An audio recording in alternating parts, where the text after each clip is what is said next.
సమర్థ సద్గురు సాయినాథ్ మహారాజ్కి జై. సాయి భక్తులందరికీ నమస్కారం అండి. మన సాయినాథుని దయ వల్ల అందరూ సంతోషంగా ఉండాలి అని మనస్ఫూర్తిగా కోరుకుంటూ ఈ వీడియో స్టార్ట్ చేస్తున్నాను. ఇక ఈరోజు వీడియోలో తల్లి, చాలా రోజులుగా నీ దగ్గర ఒక విషయం చెప్పాలనే నీ దగ్గరకు వచ్చానమ్మా.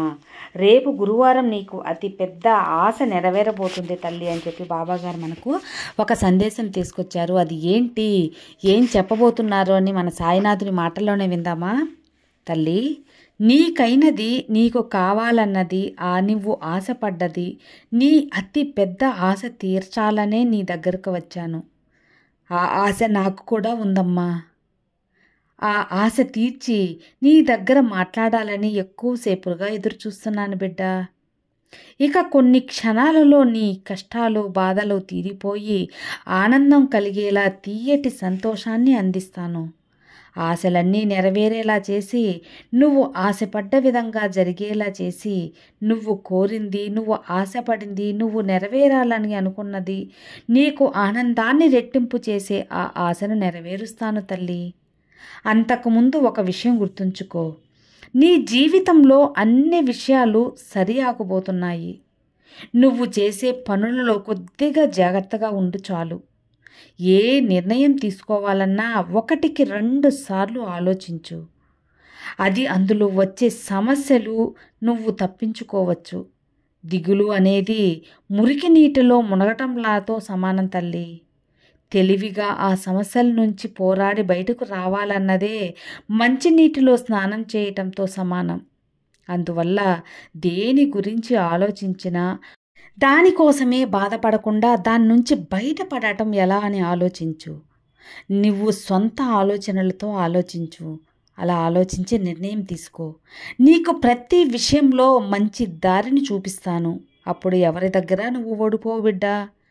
నా మీద భక్తి ఉన్న నీకు ఏ ఆపద రానివ్వకుండా నీ ఆశలన్నీ నెరవేరుస్తాను తల్లి. నీ ఆశలు నెరవేరాలి అంటే అందుకు చాలా పనులు చేయాల్సి ఉంటుంది. అందుకే కొద్దిగా ఆలస్యమవుతుంది తల్లి. నీకు అనుకూలంగా నీ ఆశలు నెరవేర్చేందుకు నీ దగ్గరకు వచ్చాను బిడ్డ. అంతా మంచే జరుగుతుంది అని నమ్ము. ఆశ అనే విత్తనానికి నీరు పోసినప్పుడు అది పెరిగి పెద్దదయ్యి పేరాశ అనే చెట్టు నీ దుఃఖానికి కారణమవుతుంది. అందువల్ల నువ్వు ఆశపడ్డ దాన్ని 1కి 2 సార్లు ఆలోచించి ఆశపడు. ఆశ ఇష్టం సరిగ్గా ఉన్నాయి అంటే తప్పక నేను నెరవేరుస్తాను. నా పరిపూర్ణ ఆశీర్వాదం నీకుంటుంది.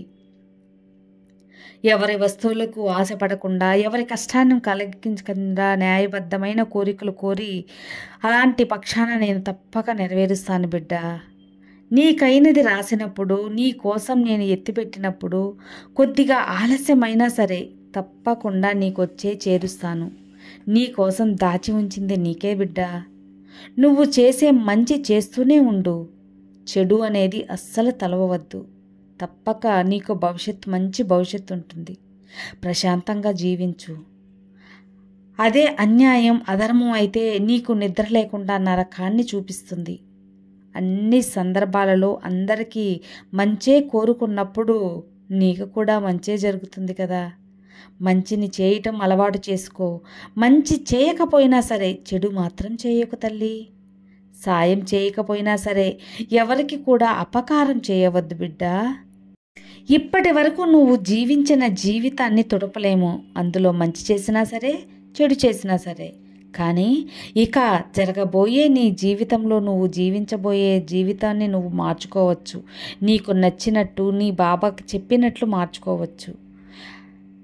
ఆలోచన బట్టే జీవితం అనే మనపక్వాన్ని వచ్చేసావు.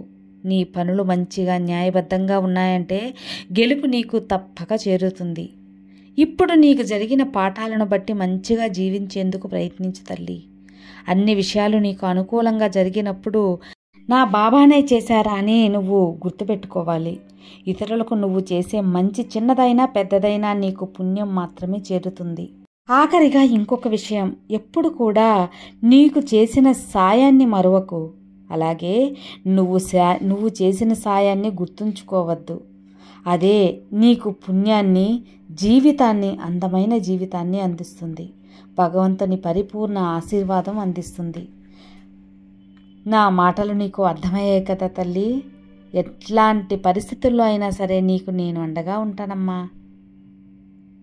సర్వే జనా సుఖినో భవంతు. జై సాయిరాం.